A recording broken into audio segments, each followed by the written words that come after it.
again. My name is Mariah and I had VSG on May 22nd of 2020. And I just wanted to talk a little bit about the Puréed stage, which I am on my last day of. Super exciting. So for some stats for people that might be new here, I have like 10 subscribers. Hello. My highest weight was 322. I was 319 when I started my pre-op diet on May 8th. Surgery weight was 305, so I lost 14 pounds pre-op, and current weight is 291. So I've lost about 30 pounds from my highest weight. I've been in a stall for the last week, which is a little bit frustrating. And those are some things that I wanted to touch on besides Puréed stage, is stalls and dumping and stuff like that. So I had a meeting with my nutritionist because you have, for my clinic, you have to have a soft foods class before you graduate onto that stage. And she said that the most common stalls are about 3 weeks and about 3 months. So that made me feel better because I've been getting my protein intake, I've been getting my fluid intake, I've been pretty good about carbs and fat levels, and I was getting a little discouraged, but she said just keep on doing what I'm doing, and my body just needs time to heal and adjust, and it'll go back down, start going back down again. So Puréed stage is baby food consistency stage. For my diet, you do, the pre-op diet was 2 or 3 shakes a day with a lean and green meal, and then a liquid 5 shakes a day and water for the week before, and then liquid again for 2 weeks after surgery. That was kind of brutal, but I made it through. Now I'm in the Puréed stage, which is striving to have things that are protein dense. So I can have hummus, low-fat refried beans. Of course, you can still have shakes. Something called the ricotta bake, which I was so excited to try, and it was good, but it gets old after a few days. So I just wanted to share a couple tips and a couple things that worked well for me.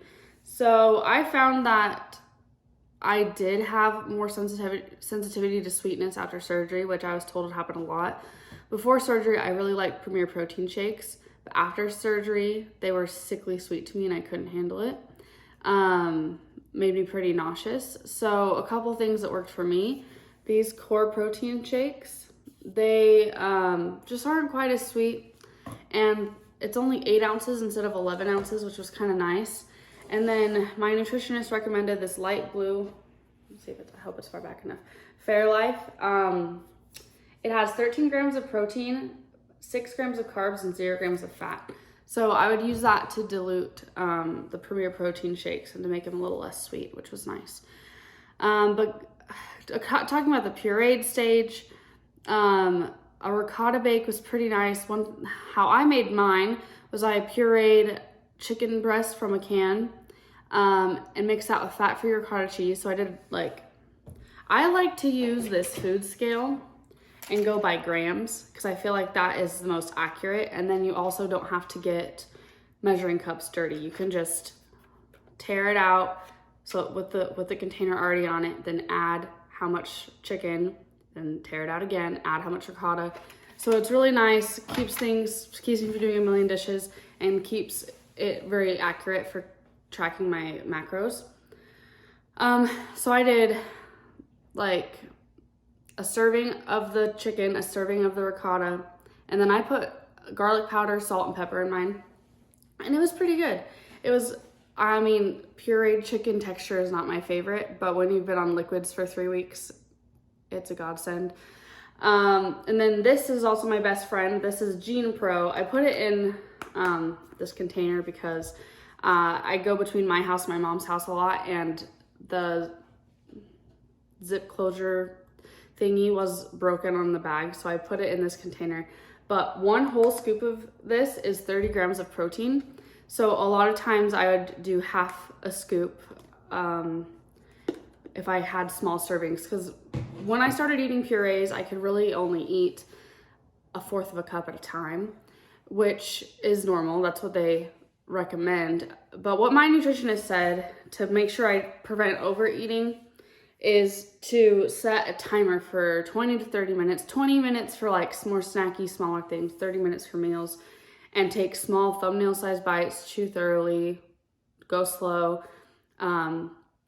And it was nice because during my pre-op stage, I did try to get into the habit of those small thumbnail sized bites. And so it was pretty easy for me to take 30 minutes to eat something, which was really good. But yeah, adding this was really helpful because it gave me more options. Like if I was gonna eat beans, which I didn't get any refried beans, I ended up just getting pure black beans and mashing them up. So if I wanted to eat something like that, that doesn't really have a whole lot of protein in and of itself, adding this powder was helpful. So that's just a recommendation I have. One thing that was nice was having sugar-free pudding mixed with Cool Whip, and then some of this protein powder for when I was feeling like craving sweets a little bit, because I found that during the liquid stage, I feel like it was hard to find things that were sweet that weren't fruity. You know, you could have like sugar-free popsicle, sugar-free Jello, and I just was getting really sick of it. So that was one nice thing of the pureed stage, was being able to have pudding and more chocolatey things. And then this is definitely all over the place. I'm just trying to fit in things that were helpful and tips. So I have mentioned before in my videos that I like to keep a bullet journal to keep things organized. So this was the spread that I had for my pureed stage.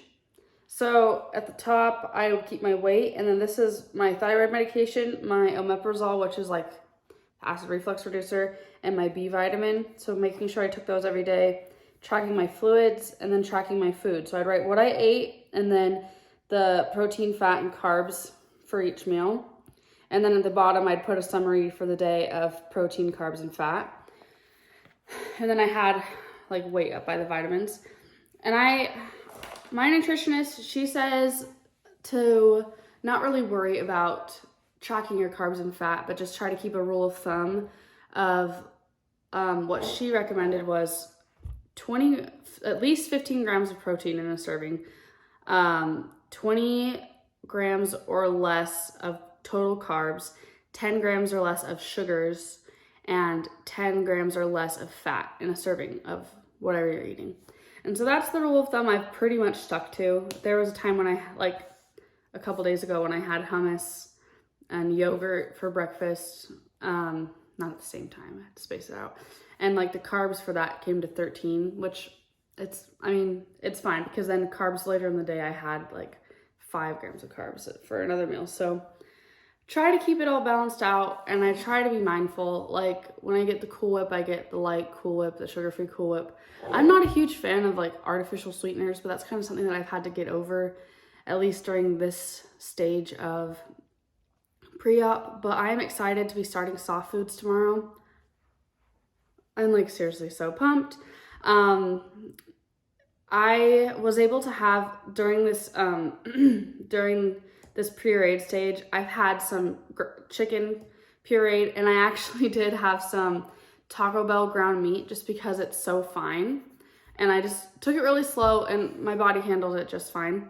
But I just wanted something meaty, and so when you go into the soft food stage, my surgeon and nutritionist recommend like starting with like fish, and then doing like ground meat. I don't know, taking it in stages. But I'm not a huge fish person. I do want to try more stuff again because they tell you that your taste buds will change, which I feel like is very true, at least with the sweet thing so far. But I am excited. My family is planning to make like burgers tomorrow night. So I'm excited to have like a little patty with some cheese, and I'm allowed to have like butter lettuce. I can't have like really fibrous lettuce, but like butter lettuce or spinach. And I mean, I know my restriction is going to be really powerful, and that's okay. I'm happy with that. But I'm just excited to start eating more whole foods again. Also, lastly, or I don't know if it's lastly, my brain's a scramble right now. Make sure you're taking your B vitamins. For my nutritionist, I have to take B vitamins up until I start soft food. So starting tomorrow, I can start taking my calcium chews and my multivitamin chews. And I'm super excited because I don't like this. It's okay. I don't want to tell people what it reminds me of because I don't want to gross you out. But at first, oh crap, I spilled it. This stuff straight up stains my counter. So be careful with that. The lid's not very solid. Jeez. At first it was recommended to me to like dilute it in water. I don't like. For me, for this, like for how many milligrams of B12 I need to have, I'm able to take just 7.5 milliliters of this. So I just take it like a shot and get it over with because I don't like it. The aftertaste is gross. The first day I diluted it in 32 ounces of water, and that was the worst like 5 hours of my life. Not a fan. So I just take it like a shot, get it over with, and get on with my life. But I do find that the B complex does help my energy stay up, and I want to be really religious with my vitamins because the better I am with my fluid intake, my protein intake, and my vitamins, the better I'll heal and the more weight will drop off. But as I think I mentioned, I am in a stall right now, which is annoying, but it's to be expected. I've been the same weight for like a week. And it's just frustrating because at first it was like losing a pound a day, which is really exciting. But I know it'll pass. I just got to keep doing what I'm doing. And I feel like I'm doing really good. I do feel substantial changes in my relationship with food. I don't know if I was a food addict, but I definitely had emotional and like social dependencies on food before. But now I am fine, like doing what I need to do for my body. And I know that won't always be the case. I know I'll struggle with temptation, but going into this soft food stage, I feel really confident in knowing what I need to do for my body and knowing that, like, I don't know. I follow a lot of people that share their food that have had VSG, and like their meals just look delicious to me. I can't wait to have like chicken and vegetables and like savory stuff. And where before, at the beginning when I first started the pre-op diet, I just craved like cake and brownies and fries like all the time. I'm not gonna lie, a French fry sounds good, but there are other things that sound more appealing, which is a breakthrough for me. And then lastly, on this big jumble of a vlog that I'm very sorry is very scrambled, I have a little brother. He's 9 years old, and I, during this quarantine and during this break, got him addicted to horses. I've been in love with horses my whole life. I got a bachelor's degree in animal science, and I just love working with animals. And a huge motivator for me to get this surgery was to be able to lose weight so I can ride and train horses, because that's been a huge dream of mine forever. I used to take lessons when I was a younger teen, when I was about 180 pounds. But due to lots of circumstances, I had to stop. And then over the years, I gained weight. And so then I haven't really been able to pursue that passion of mine. So anyway, so he started riding lessons last Saturday, loves it, talks about it all the time, which warms my heart because it's always been something I'm really into. But anyways, the lady was super nice, and I was talking to her about how I got the surgery and like my goal of riding again, and asked her what the weight limit was for lessons because they were her personal horses, and she said 300 pounds, which I'm already under. So I am going to start riding lessons in a few weeks. I might put some like horsey videos up here sometime. I have like another channel that I used in high school where I uploaded videos with my horse. But I don't know. Maybe I'll keep them on there, but I don't think so. I'll want to. I feel like I'll want to keep everything in one place. But yeah, I have a few more weeks that I need to keep healing. And the plan is at first to take little group lessons with my brother while I brush up on the basics, and then eventually, if I want to, start taking lessons on my own. But I'm really excited. I'm really hopeful, and I'm grateful for this process. I'm grateful for having such a great team of doctors and nutritionists and everything behind me and supporting me. And I just feel like they really set me up for success. Like I feel like I really know what I need to do. So now it's up to me to like execute it. But I have a great support system in my family, and my mother, having had bariatric surgery last year, is just very helpful. And I'm grateful. I wanted to keep you guys updated, just share some tips about the Puréed stage.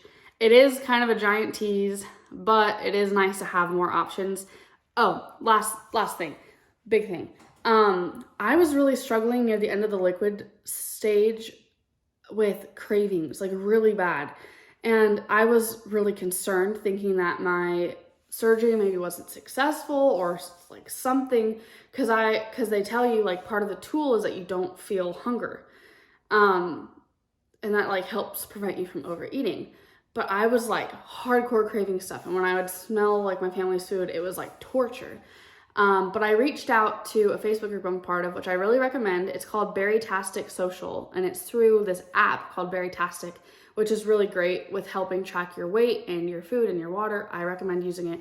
But I made a post and people were sharing, and come to find out, which totally makes sense now, it's just head hunger. It's years and years of my body being used to smelling those foods and gorging out on it, and just having to break that mental cycle. And I will say that being in the Puréed stage helps a lot, because you do feel more full when you have something a little bit more substantial in your stomach versus just shakes. So that's exciting. To be going into soft foods will be nice, because I'll be able to just satisfy my body and give it what it needs more. But yeah, head hunger is real and it sucks. The liquid diet is hard. The Puréed stage is pretty hard too. But at the end of the day, do I regret losing 30 pounds? No. Do I regret that I'll be able to lose a ton more after this? No. Do I regret that I'm going to be able to start horseback riding again? Heck no. I'm just really excited. It's not easy, but it's worth it. Thanks for watching. I hope this helps some people out there answer some questions. And of course, I'm always open to answering questions. In my rush to leave for dentist appointment, I forgot to tell you about my experience with dumping syndrome. This is going to be a big motivator to me to stick to the eating plan and not overdo it on carbs and sugars. I had, during my liquid stage, at the tail end of it, strained red curry, and it must have just had too much sugar in it, is the only thing I could think of, because it did taste kind of sweet. 20 to 30 minutes later, I was in a world of hurt. It started with some gurgling in my stomach, like I was gonna have some issues. Ended up with me in the bathroom holding a trash can, crying, tunnel vision, spots in my vision, cold chills like crazy, clamming up. Like, it was scary, and I was like moaning and crying, and my husband was like, "Are you okay?" And I couldn't hear him because I had the bathroom fan thingy going. And I was just like, "Ooh." He's like, "Are you alright?" Ooh. He finally came and got me some water, and I had put some peas on my head and stuff, but actually I think they were Brussels sprouts. Anyways, frozen. Anyways, it was not fun. Thankfully it passed. After the like big brunt of it and things started to calm down, I had to go lay down for about an hour, and I felt okay, but don't eat too much carbs and sugar. And that was a little bit scary. It was not fun. I'll put this in the video somewhere because I forgot to add it.